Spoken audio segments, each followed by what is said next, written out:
पराग एक सामान्य लड़का था जो अपनी ज़िंदगी में हमेशा चुनौतियों से बचता रहा।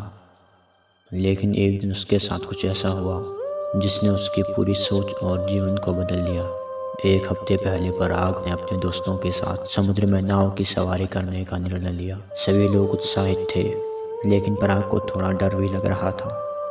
समुद्र का गहरा पानी, तेज हवाएं और दूर दूर तक फैला हुआ अंधेरा, यह सब उसे घबराहट में डाल रहा था। लेकिन उसने सोचा, अगर अब मैं डर गया तो कभी जीवन में आगे नहीं बढ़ पाऊंगा। उसने अपने डर को दिमाग से बाहर निकालने का निर्णय लिया और नाव में चढ़ गया। समुद्र की लहरों ने जैसे ही नाव को हिलाया, पराग के मन में डर ने जगह ली। तेज तूफान आया, नाव तेजी से लहरों में डूबने लगी। पराग और उसके दोस्त जोर जोर से चिल्लाए, लेकिन किसी ने भी मदद नहीं की। कुछ मिनटों में पराग अकेला समुद्र के बीचों बीच रह गया। उसकी नाव उलट चुकी थी और उसके दोस्त बह गए थे, लेकिन पराग ने हार मानने का नाम नहीं लिया। उसका साहस उसे संजीवनी की तरह काम आया। उसने सोचा, यह मेरी परीक्षा है। अगर मैं बचना चाहता हूँ तो मुझे डर को मात देनी होगी। उसने खुद को शांत किया और तैरते हुए एक तट की ओर बढ़ने की योजना बनाई।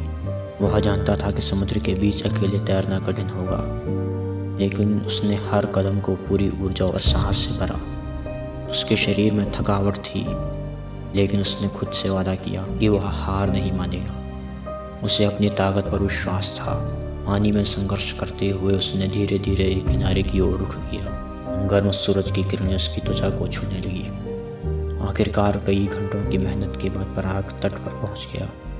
वह लगभग बेहोश हो गया था, लेकिन उसने अपनी यात्रा पूरी की। उसे यकीन था कि वह अब कभी भी किसी कठिनाई से नहीं डरेगा। जब पराग अस्पताल में था और डॉक्टर उसकी हालत की जांच कर रहे थे, तो उसने उन सभी लोगों को याद किया जिन्होंने उसे कमज़ोर समझा था। उसने महसूस किया कि असली साहस अपनी कमजोरियों को स्वीकारने में है और उसे पार करने में। यह उसे जीवन भर याद रहेगा कि संघर्ष से ही विजय मिलती है। पराग की कहानी केवल साहस की ही नहीं, बल्कि उम्मीद की भी थी। उसने साबित कर दिया कि जब इंसान अपनी मानसिकता मजबूत कर देता है, तो कोई भी मुश्किल उसे हराकर उसे अपनी मंजिल तक पहुंचने से रोक नहीं सकती।